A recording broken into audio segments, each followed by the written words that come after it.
Waramutse, reka dushimire Imana yongeye kuduha igitondo cyiza, igitondo cy'umugisha. Niringiye ko mwese mwaramutse neza, mwaramutse amahoro, kandi mushime urukundo rw'Imana. Reka dusangire ijambo ry'Imana muri iki gitondo, dutangira umunsi wacu mwiza Imana yaduhaye. Ijambo ry'Imana riboneka mu gitabo cy'ibyakozwe n'intumwa, igice ni icya mbere, umurongo ni uwa 8. Ibyakozwe n'intumwa, igice cya mbere, umurongo wa 8. Biratubwira ngo, icyakora muzahabwa imbaraga Umwuka Wera nabamanukira, kandi muzaba abagabo bo kumpamya i Yerusalemu n'i Yudaya yose, n'i Samariya no kugeza ku mpera y'isi. Amaze kuvuga atyo azamurwa, bakimureba igicu kiramubakingiriza. Mu gihe tubaho ubuzima bw'umwuka, hari ubwo dutekereza ko abo turi bo bifitanye isano n'uko twiyumva, cyangwa se bifitanye isano n'uko dutekereza, byaba bifitanye isano n'amarangamutima yacu, cyangwa se byaba bifitanye isano n'ibyo amaso yacu areba. Ariko ni ukuri, abo turi bo bitandukanye kure cyane n'ibyo amaso yacu yareba, n'iby'ibitekerezo byacu byakwibwira, yewe n'iby'amarangamutima yacu yakwibwira, yewe n'ibyiyumviro byacu by'umubiri uko byakwiyumva. Ibyo byose bibabanye n'abo turi bo ku Mana cyangwa se mu Mana. Mu gihe tuha ubuzima bw'umwuka usanga akenshi tugerageza kugisha inama ibyo bintu byombi, kandi ibyo bintu nibyo kamere nyine, nibyo kamere y'umubiri w'umuntu. Usanga tugerageza kugisha inama amarangamutima yacu, ibitekerezo byacu, ibyiyumviro by'umubiri, amaso yacu, ariko mu by'ukuri ibi byose biratubeshya ushingiye ku ijambo ry'Imana cyangwa se ugereranyije ijambo ry'Imana. Nta munsi n'umwe ijambo ry'Imana uzasanga rivuga amagambo aryoheye amaso yacu. Ndavuga nta gihe na kimwe ijambo ry'Imana rizavuga ibintu ureba mu maso yawe ukabona nibyo.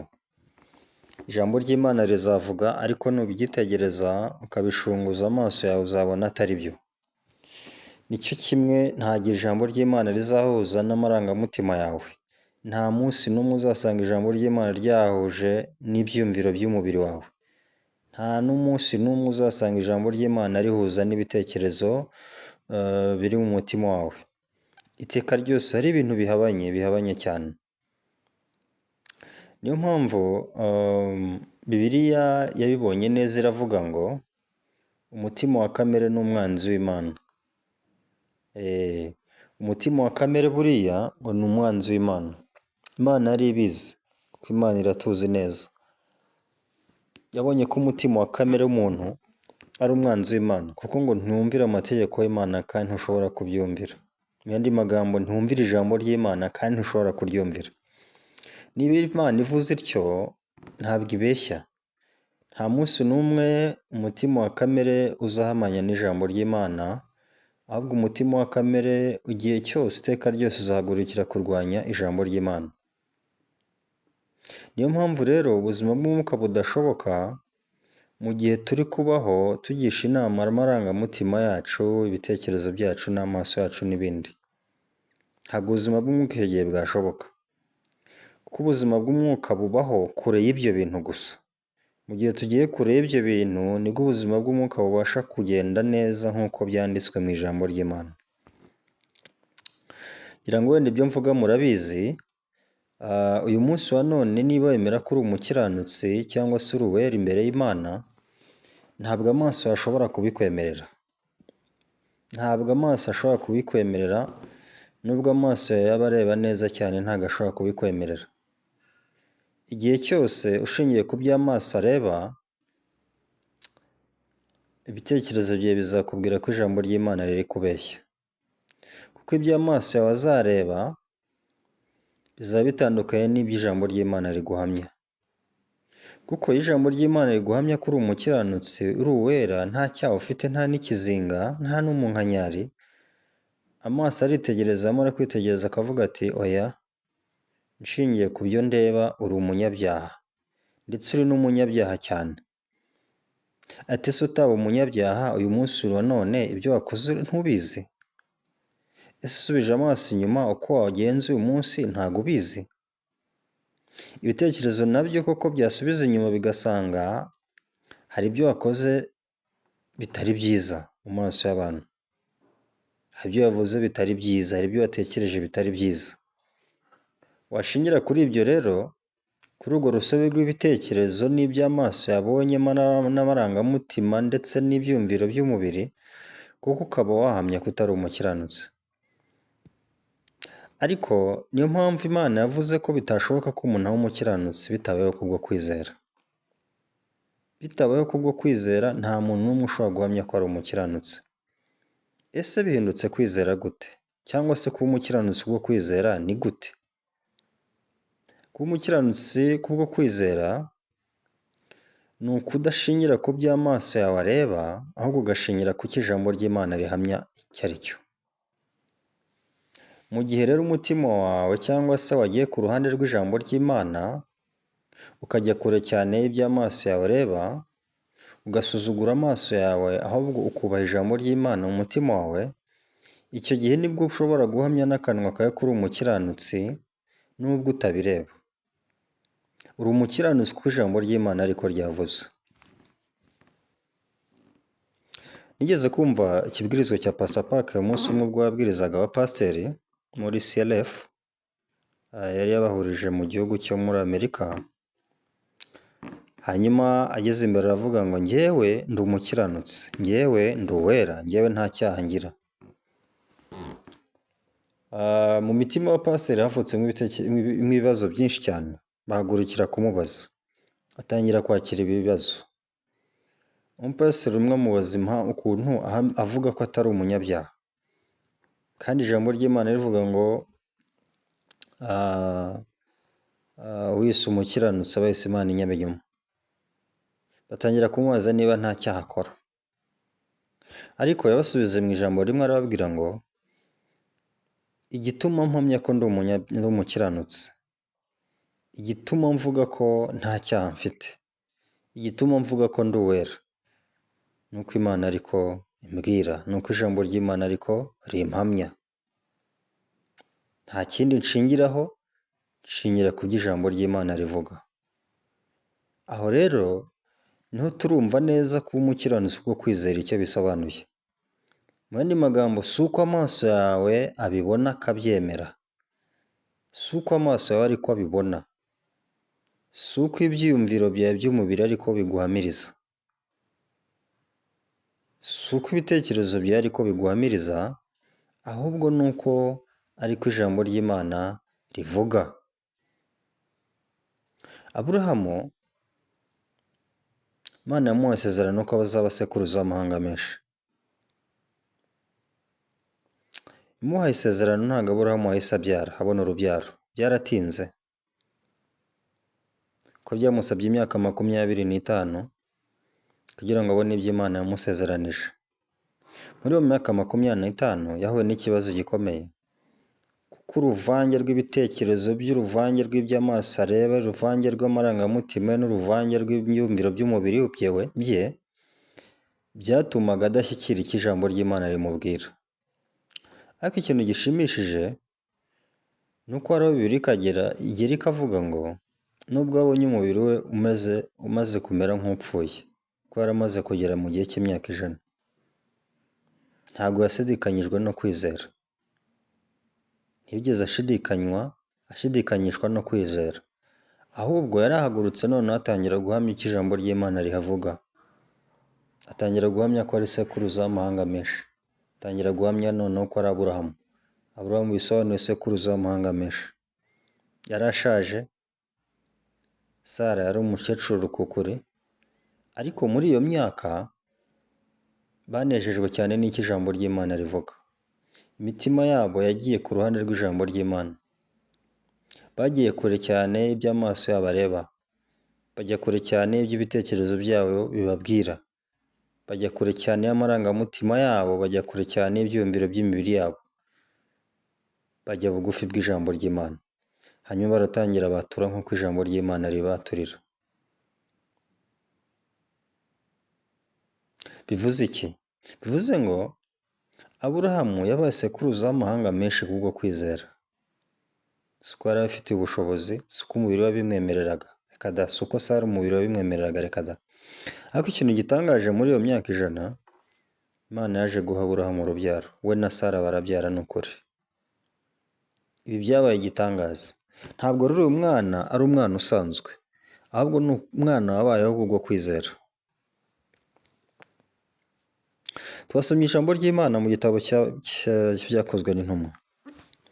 Ni ijambo ryatubwiye ngo icyakora muzahabwa imbaraga Umwuka Wera namanukira, kandi muzaba abagabo bo kumpamya Yerusalemu n'i Yudaya yose n'i Samariya no kugeza ku mpera y'isi. Ibi bishatse kuvuga iki? Intumwa ubwo zari kumwe na Yesu, nta Mwuka Wera zari zikeneye, kuko Yesu yari ari kumwe nazo. Iyo Yesu yazibwiraga ati nimujye aha n'aha biragenda gutya na gutya, bagendaga nk'uko babwiye kandi uko babibabwiye bikaba. Nimugende mu kirorero kwa Ntuza, murasanga indogobe n'icyana cyayo biziritse, muziture muzinzanire. Ubabaza ibyo mukora mumubwire ati databuja arazikeneye, arabareka muzizane. Baragenda koko bikoza hirya, babona indogobe ebyiri barazizitura. Bakizitura ba nyirazo ati yemwe muragira ibiki? Ati databuja arazidutumye. Nta kindi yababwira baretse. Ako so shebuja yaramuzi? Ntiyaramuzi. Ariko kubera ko byari bivuye mu kanwa ka Yesu byagomba kugenda nk'uko yabivuze. Ati nimwambuke tugere hakurya. Umuraba hagati bahura mu nyanja hagati bahura n'umuraba, urabateragana ndetse amazi abuzurana mu bwato, batangira kuvuza induru barataka cyane turapfuye. Ariko mu by'ukuri kubera ko yaravuze ngo twambuke tujye hakurya, bagombaga kwambuka ntacyo babaye, nta na kimwe. Yesu yaturishije inyanza barambuka. Yesu ubwo yabwiraga Lazaro ari mu gituro ati sohoka, yarasohotse kuko Yesu abivuze. Ntabwo urupfu rwakomeje ngo rumugundire. Rwari rumaranye iminsi 4, ariko aho Yesu avugiye ati sohoka, yarasohotse rwose. Kuba yaramaze iminsi 4 atangiye kunuka ntacyo byari bivuze imbere y'ijambo rya Yesu Kristo. Ndibuka ko babwiye bagiye kurya ibyo kurya bya Pasika basangira, ababwira ati nimugende mu kirorero.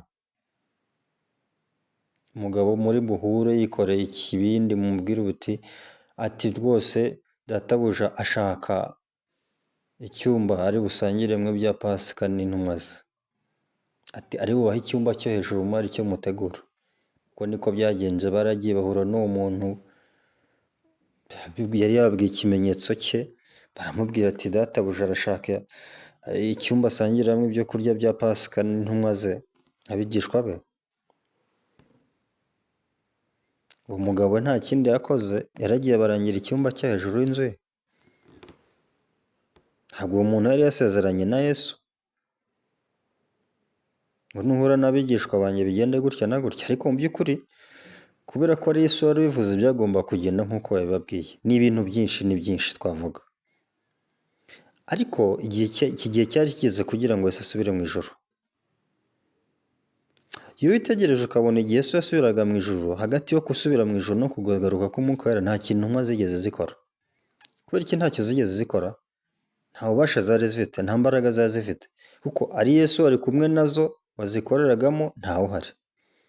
Ari wa Mwuka Wera ntawe uhari. Bericaye gusa bajya mu cyumba cyo hejuru batangira gusenga. Niwitegereza urasanga nta murimo n'umwe bigeze bakora, nta gitangaza bakoze, yewe byose byarahagaze. Bajya mu cyumba cyo hejuru barasenga gusa. Ariko urebe Umwuka Wera amaze kumanukira byagenze gute? Bambitswe imbaraga zidasanzwe. Ni imbaraga zidasanzwe batari banafite ubwo Yesu arakiri mu isi ubwe. Batangiye kuvuga kuko Umwuka Wera wamanukiye ku munsi wa Pentekote. Umunsi wa Pentekote ni umunsi wari basanzwe bizihiza, wari umunsi wo kwizihiza ibirundo, kwishimira ibirundo. bagiye kubonabona kuri uwo munsi wa Pentekote Imana Yesu amanuye umwuka wera. Kuki Imana cyangwa se Yesu yemeye ko umwuka wera ziri intumwa ku munsi wa Pentekote? Hari misiyo y'Imana ikomeye cyane. Mwibuke ko hari ku munsi ukomeye cyane ku Bayuda. Wari umunsi w'ikimenyetso gikomeye cyane. Aha rero usibye Abayuda gusa n'abanyamahanga benshi babaga baraje kwifatanya n'Abayuda muri uyu muhango. Aha rero hari isinzi ry'abantu benshi cyane bari baturutse imihanda yose. Imana iravuga ati umwuka wera nabamanukira ku munsi wa Pentekote muri Yerusalemu hari bubere ibitangaza. Kandi koko niko byagenze. Kuko Imana yashaka ko ubutumwa bwiza bugenda bukagera hirya hino ku isi mu mpera z'isi zose. Aho abantu bari baturutse bose ubutumwa bwiza bwagomba kubakwira. Bujyanywe nande? Bujyanywe na bano bantu babwumvise muri Yerusalemu. Niyo mpamvu umwuka wera ikintu wabanje guha intumwa n'indimi. N'indimi bivuze communication. Ko abantu bose Imana yashaka ko bumva ubutumwa bwiza mu ndimi z'iwabo. Zivuzwe nande? Zivuzwe n'aba bigishwa ba Yesu. Batangira kuvuga buri wese akabumva ibyo bavuga. Bumva ni ibitangaza bikomeye cyane tesaba ko batigishijwe bavuga ni ibiki byagenze gute. Ariko baza kumenya ko umwuka wera rero wabahaye gukora ibyo ngibyo. Bakijije abantu. Abantu barakizwa benshi cyane. Nta kindi n'imbaraga z'umwuka wera. Mwibuke ijambo bababwiye ngo muzahabwa imbaraga umwuka wera nabamanukira, muzaba abagabo bo kumpamya Yerusalemu n'i Yudaya ndetse no kugeza ku mpera y'isi. Umwuka wera yari yaje. Umwuka wera aje intumwa zakoze ibitangaza. Ariko ndagira ngo nibarize buri umwe wese muri twe, ese umwuka wera yaraje cyangwa ntaraza? Ese icyangombwa ni iki? Ni uko umwuka wera yaje cyangwa ni uko ufite imbaraga? Ni uko utazibona, ni uko uzibona? Niringira ko umwuka wera mu by'ukuri yamaze kuza. Turamufite. Ari muri twe, aturanye natwe. Kandi si wa mwuka wera uza ngo yongere agende. Ahubwo ni wa mwuka aza agaturana natwe, akabana natwe. Bivuze ngo niba waravutse ubwa kabiri, niba uri umukiranutsi, niba uri umukristo wavutse ubwa kabiri, by'ukuri. Kubw'amaraso ya Yesu Kristo ukaba uri uwera. Ukaba nta mwenda w'ibyaha ufite. Ni ukuri ufite umwuka wera muri wowe. Niba ufite umwuka wera rero bihwanye n'imbaraga. Bivuze ngo ufite imbaraga. Ahari uri burebe witegereza ngo ndabona ntazo mfite, ntabwo amaso yanjye ari kubimpamiriza. Ntabwo dukwiye kugisha inama amaso yacu. Si amarangamutima yacu, si ibyiyumviro byacu, si n'ibitekerezo byacu. Ahubwo dukwiye gushikama kuri iri jambo ry'Imana ribivuga. Icyangombwa ni uko Imana ivuga ngo iyo umwuka wera yaje n'imbaraga ziba zaje. Tuba twambitswe imbaraga z'Imana. Si imbaraga z'umubiri, ni imbaraga zisumba byose. Bivuze ngo buri muntu wese ufite umwuka wera muri we aba arimo imbaraga y'Imana. Ingorane tugira ni izihe? Ingorane tugira duca imanza dushingiye ku byo tureba. Hanyuma ukireba ukicira urubanza ukavuga ngo yewe ngo za mbaraga ntazo. Bya bintu ni igihuha. Za mbaraga ntazo mfite. Igihe cyose njye numva ndi umunyantege nkeya. Ngo igihe cyose numva. Igihe cyose wumva nyine. Wumva. Ngo ibyiyumviro byawe by'umubiri birakubwira ngo nta mbaraga ufite. Yewe ndumva ntazirimo. Hanyuma uko wiyumva nyine ukaba ariko ugenda, ukaba ari nakubaho. Ariko ndagira ngo mbabwire ngo Imana yamaze kuduha imbaraga z'umurengera muri twebwe. Mu gihe twizigira ijambo ry'Imana, tukagendera kuri ijambo ry'Imana, nibwo tuzabona ibitangaza bikomeye cyane biba mu buzima bwacu. Mu gitabo cy'Abaroma igice cya 8:34 baravuga ngo oya da, ahubwo muri byose turushishwaho kunesha n'uwadukunze. Kuki Imana ivuga ko turushishwaho kunesha n'uwadukunze? Muri byose ndetse. Bivuze ngo muri byose dufite intsinzi. Ndagira ngo mbwire ngo nta gutsindwa Imana yashyize mu buzima bwanjye, nta gutsindwa Imana yashyize mu buzima bwawe. Ahari hari ibyo wagerageje koko ntibyakunda. Kandi wanzura koko kutsinzwe. ariko ndagira ngo nkubwire ngo burya ntago wari utsinzwe. Gutsindwa kubi gukomeye cyane ni ukubivamo k'umutima, ni uguheba. Ariko mu gihe cyose ukigerageza ikintu, nubwo cyaba kitakunze uyu munsi si ugutsindwa, nubwo kitakunda ejo si ugutsindwa, nubwo kitakunda ejo bundi si ugutsindwa, kuko urabona ko ijambo ry'Imana Imana ntigeze igusezeranya gutsindwa, ahubwo Imana icyo yagusezeranyije ni ugutsinda. Kubera iki? Kubera ko Imana izi icyo yakoze imaze kugukiza ibyaha byawe. Icyo yakoze ni igitangaza gikomeye cyane. Ko icyo yakoze yaguhaye imbaraga, yakwambitse imbaraga, kandi ni imbaraga utanyagwa. Ni imbaraga utazarebesha amaso yawe ngo uzirebe, ni imbaraga utazumvisha ibitekerezo byawe, amarangamutima yawe n'ibyumviro by'umubiri wawe, ahubwo ni imbaraga zigaragara mu ijambo ry'Imana ribivuga. Icyakora muzahabwa imbaraga Umwuka Wera nabamanukira. Umwuka Wera yaraje cyangwa ntaraza? Niba igisubizo ari yaraje rero ufite imbaraga, kandi ufite imbaraga y'Imana. Cyakoze niba Umwuka Wera ubona ko ataraza, imbaraga nturazambikwa. Ariko niba Umwuka Wera yaraje ufite imbaraga ndetse zikomeye cyane. Mureke tugende tubona ijambo ry'Imana. Tugendere kure y'amarangamutima yacu, tugendere kure y'ibyumviro byacu, tugendere kure y'ibitekerezo byacu, tugendere kure y'iby'amaso yacu areba. Ahubwo tube bugufi y'isezerano ry'Imana, tube bugufi y'ijambo ry'Imana. Kandi tuzabona ko ubuzima bwacu buhinduka guhera icyo gihe. Niringiye ko buri wese ahabwa umugisha binyuze muri iri jambo ry'Imana. Kandi niringiye buri wese ko yakongera kubitekerezaho, agafata umwanya wo kubitekerezaho. Ni ukuri urasanga uri umuntu utandukanye n'uko wabitekerezaga. Urasanga uri umuntu utandukanye n'uko wabyibwiraga. Nturi umuntu wo gutsindwa, ahubwo uri umuntu wo gutsinda gusa. Reka Imana itugirire neza kandi duhe umugisha binyuze mu iri jambo ryawe. Reka dusenge. Mwami, turagushimye, tugushimiye kuri Imana nziza kandi dukunda. Tugushimiye kuri Imana yogeje ibyaha byacu, kandi tubonye mu ijambo ryawe ko turi abantu badasanzwe, kuko umaze kutweza ibyaha byacu ukaduhindura abera n'abakiranutsi n'abaziranenge. Ntiwadusize gusa, ahubwo wadusigiye imbaraga z'Umwuka Wera ziri muri twe kandi zibasha gukorera muri twe. Reka twe kwicira urubanza bitandukanye n'ijambo ryawe, ahubwo reka twicire urubanza bihwanye n'ijambo ryawe. Reka tube bugufi y'ijambo ryawe, aho guturana n'amarangamutima yacu n'ibyiyumviro byacu n'ibitekerezo byacu ndetse n'amaso yacu. Reka tubibe kure, ahubwo tube bugufi y'isezerano n'ijambo ryawe. Ni mu izina rya Yesu Kristo tubisenze twizeye. Amen.